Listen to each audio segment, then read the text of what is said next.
Hey everybody, I hope that you are having a wonderful week. Today I'm here to talk to you about some tips to give you for following through. So, for those of you that don't know me, my name is Shanna DeWitt, and I am the host of this group where we talk about marketing and work together to not only network and meet each other, but also to get really good tips on how to market your business. So, follow through is one of the biggest things that I feel like we have to master in order to consistently get clients. So, what I mean by follow through is that when you get a lead, when you have any kind of inquiry at all, so what we're calling a lead, so someone who's interested in your services, somebody that is, maybe commenting on a lot of your posts, someone that gets on a sales call with you, like all of those things are considered leads. And where I see a lot of people have trouble is when it comes to follow up. So I'm sure that I'm not the only person who has ever been on a sales call and you start getting kind of nervous, like, oh my gosh, is this person going to be interested in this? What are they going to do? And I tell them the price. That was the thing that used to always stick me, is I'd be really afraid when it got to the price point that would be the thing that would make them say no. And so I would just drop it like a grenade. I'd wait to the last minute and then I would just throw it out really fast, like what the price is, and just like stand back and wait for the explosion. Are they going to buy? Are they not going to buy? Are they interested? Are they not really interested? So following up can feel the same way, where we're like, okay, we know we need to follow up. Let's just send them an email. And then we hope that they'll say, yes, this was great. I'm ready. I'm ready to buy. I'm ready to work with you right now. But if we don't hear back from them, we start to think, oh, well, maybe they're not interested. We start to get all these fears like, should I contact them again? How many times should you contact somebody? So drop me a one if you've ever felt any fear around following up with someone. If you've been guilty of dropping the grenades, like I was talking about, where you can only like muster up the courage and face your fears enough to drop it once, and then you're scared to come back and follow it again. So if you've ever felt like that, drop me a one and let me know that I am not the only one. So follow up is really important because, like I said, it can be really scary, and the longer it goes on, the more we question it. And so one thing that I can share with you that is a fact is that there's actually a mathematical equation about the amount of time it takes you to take action versus the probability that you're going to take action at all. So this means that when you're sitting there and you're like, well, I don't want to bug them, so maybe I'll just wait one more day to follow up with them after the sales call. The longer you wait, the less chance there is that you're going to do it. It's kind of like if you've had a friend where for some reason or another you haven't talked in a long time, and then you start feeling awkward about the fact that you haven't called them, and you're like, well, maybe I should just wait and call them. You don't want to do that with your clients because you're going to lose a lot of clients in the process. So that might help you just a little bit to know that you just have to figure out a way to go ahead and do it. And that's what we're going to talk about today. So some tips to kind of help you stay on track with not only watching your leads, but making sure that you're following through. So one of the things that I love the most, that I find works for myself, has also worked for so many of my clients, is to take the space of making a decision out of it. So if you get on a call with someone and then okay, as soon as I get off the call with that person, within the scope of like 3 hours, because you may have something else to do, that that you're going to send your first follow-up email. That 24 hours after that, or 48 hours later, you send your second follow-up email. If you know exactly what you're going to do, when you're going to do it, and you know what you're going to say, then you have increased the probability that one, you're actually going to take action, and two, because you took action, you're going to have a much higher conversion rate, because 50% of sales actually happen in the follow-up. So while you feel all this pressure and you get on a call and you think, okay, this is it, like this person's going to say yes or no, I'm going to know if I'm going to get a new client, if I'm not going to get a new client. That's actually not the case. If 50% of the sales happen in the follow-up and you yourself are not following up, you're missing out on a ton of sales. And when you think about it, it's kind of crazy because you've already done all the work, right? You've created the thing. You've marketed the thing. You have nurtured a lead to the point that they're getting on a call with you. And so for you then to not follow up is crazy, because if you really think about what it takes to get on the phone with someone, that person's pretty much bought in. But if you don't follow up, you're making it mean that, well, they didn't contact me, so they really don't like me, or they're not that interested. And usually it's that fear, you just don't want to hear no. But No is not the worst thing in the world, because no just means not right now, okay? So it's all about what we make it mean. And they may feel like, well, I was really interested in this person, but then she never even followed up with me. So she must not think that I'm a good fit for her. She must not think she can really help me. What is wrong with me, right? So they could be making it mean so many other things.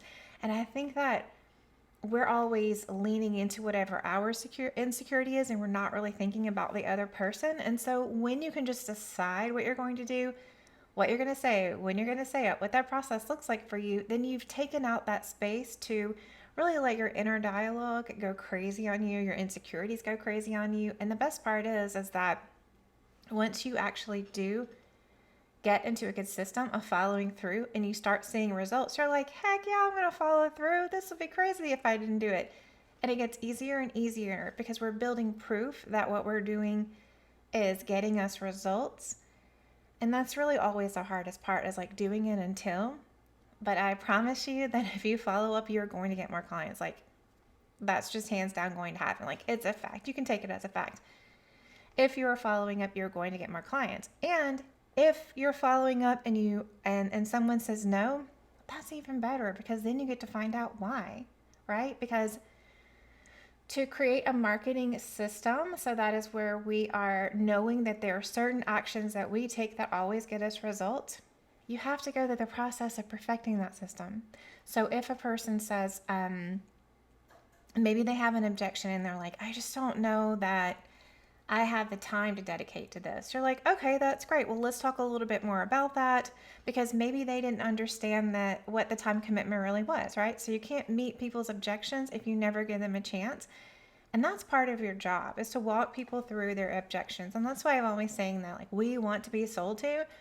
Because if I'm not sure, if I have questions, I want you to sell to me, meaning that I want you to answer my questions. I want you to make it as easy as possible for me to say yes.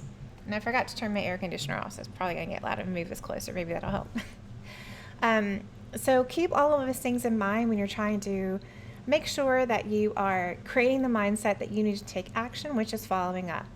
So one of the easiest ways to make sure that you are consistently doing that and to take some of the decision-making space out of it is to create a system around it. So how are you going to follow up? So I'm going to share a few tips, some things that I do, things that some of my clients have done, because this will help you develop a system for yourself to just make it easier. So one thing that I really love that's super basic and everybody has it, doesn't cost you anything extra, is using templates in email. Now, I'm not saying that you should create a, blanket explanation for everyone, because people are coming to you because they want a personal service, especially if they've gotten on the phone with you. They want to know that they're seen, heard, and understood, right? Like we're looking for somebody who understands our problem, and that's where we develop that trust and we feel like we're going to get a result. But what you can do is, generally, let's just say that you have 2 offers and those are the things you're having sales calls on, there are some specific things that offer does, right? Specific problems that it solves, and some general information that they may need to know. Like, again, here's the link to where the website is, or if it's something they have to apply for, here's the link to apply to be in this coaching program, or whatever it might be. So you can craft an email that has most of that stuff written, like, hello, it was so wonderful to talk to you today about, and then you would fill in that little piece for each person. Thank you for your interest in the et cetera program. These are some of the things that we would do in our work together, which are generally going to be the same, but then you can customize a couple that are really specific to what that person said that their issue was or how they felt. So you could say something like, these are the things that we work on in this program. This will help you go from feeling like X to feeling like Y. That way, whenever you are writing an email and you start to feel that, like, oh gosh, are they going to buy? I really like this person. I really hope that they want to work together. You don't have to let that time go by. You can just go ahead and use your template, fill in the things that are particular to the conversation that you had with them so that it's personalized, and then boom, you've got it, right? And then you can create a follow-up email to that. So maybe your follow-up email says something like, I wanted to check in with you about the conversation we had on X date about this program. I really think that this would be great for you to help you go from feeling like this to help you learn this versus this. If you have any questions at all, please feel free to reach out. I'd love to help walk you through this process of making a decision, something like that, so that you already know what you're going to do. So deciding other things you might do. So if I haven't heard from someone and I'm still not getting any kind of feedback from them, I'll often also send them things that I think are valuable, which I do to clients or people that I've talked to that maybe weren't a client often. If I come across a resource or something like that, either something that I've got or something that it just makes me think about them, I'll often send those over. So that's another good thing to kind of add in your process. You can't so much always plan that, but maybe you can depending on what you offer. Like, let's say that you help people maybe with their social media. And so you had a conversation with someone about social media. You send them the template email that goes over what you talked about and what the next steps would be. And then maybe they don't respond to you. So you send them another email that talks about, do you have any questions? Please reach out to me, etc., etc. And then you send them a third email. Hey, I know that one of the things that we talked about working on together was how to find your voice. And so I thought that this podcast that I recorded or this blog post that I have or, whatever it might be would be a really great resource for you. Let me know what you think. Then you can check back in with them. What did you think about this resource? I would really love to work with you. This is what our next steps would be. If you have some questions, please let me know. So you're probably wondering, okay, well, how many times do I need to follow up with somebody until you get a restraining order? But let me also say that we're all adults here, and show somebody the courtesy of telling them no. Like, you can't be worried that it's going to hurt someone's feelings. And as the person who's offering, you can't get your feelings hurt. Like, it's not personal. And again, you want them to tell you what their hesitation is so that you can help them make the best decision for them. That doesn't mean help coerce them into working with you or anything like that. It just means helping them make the best decision for them. Maybe it's not the right time, right? But maybe the issue that is keeping them from doing something that is going to get them the real results that they want is like a simple question. Maybe they don't understand the time commitment. Maybe they just need a little to know that they're going to get the right support. Maybe they're not totally sold that they're going to get a result. Like, you really need to know, because either they need your help, it's not a good fit, or there's a place inside of your marketing and your messaging and the structure of your sales calls, something where you can really answer those questions so that people are even more ready to buy, right? So that's what we want, is for our process to make sure that when people get on the phone with us, they're pretty much ready to buy. And so when you know what people's objections are, not only are you going to get so much better at helping people walk through their objections, but you're going to be able to incorporate that into your marketing materials so that your sales process is even easier, right? And so, who doesn't want that? So it's a win-win situation, but you have to take the action of actually following up and starting off with a simple email template of knowing exactly what you're going to do in each one of these follow-up points is a really great way to jump in, build some confidence. Like I said, take out the decision making so you don't have time to talk yourself out of it and convince yourself that nobody likes you and you should just quit. Okay? So another great way to add a system around that is mapping it out. So you may be the kind of person where you can say, okay, I can set up my templates and I'm good to go, and that's fine. But you may need to do something that is a little bit more organized than that. I'm trying to think of what exactly is the right word, especially if you're a type A person. So what I've seen a lot of people do is use boards. So in Trello or ClickUp has a boards view, Asana has a boards view, and have it where each board has a topic of the process. So one might be, initial sales call.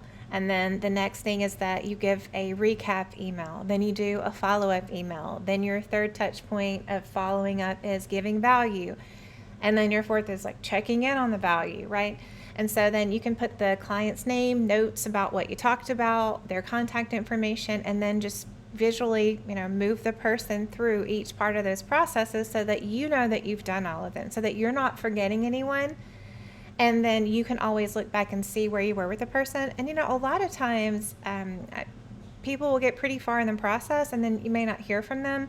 and then they'll come back like 6 months later and want to chat again. And so that's also really good to have so that you can see how people are going. And then once you move them through the process, you put them in the yes, which is to set a task for yourself to onboard that person, or no, and that person is now, however you want to phrase it, but basically they didn't buy. So that's a very organized way to do it. I know a lot of people also use an Excel spreadsheet, so they'll track their leads this way. So you have a really hot lead, which is a person that I feel like the hottest lead you can have is a person that gets on the phone with you. Right, that's a really good lead. But then, also, like I said, people will come back around. And so based on what that person said, what their feedback was, like maybe it just really wasn't the right time for them and they couldn't commit to what you were asking them, either financially or personally. Like, you don't want to just ditch that person and that lead, right? You want to make sure that you come back around and follow up with them. So following up and lead tracking is a huge part of business. And when you really think about it, it might seem like, well, that's going to take a lot of time, or I'm going to have to do a lot of stuff. Well, yeah, but you can spend, an hour writing a post to put on Instagram and not get one single client, or you can do something like this, which is very high touch, which is very boss of you, right? Being the CEO of your own business and actually convert people into clients. So following up with people is one of the most important things that you can do.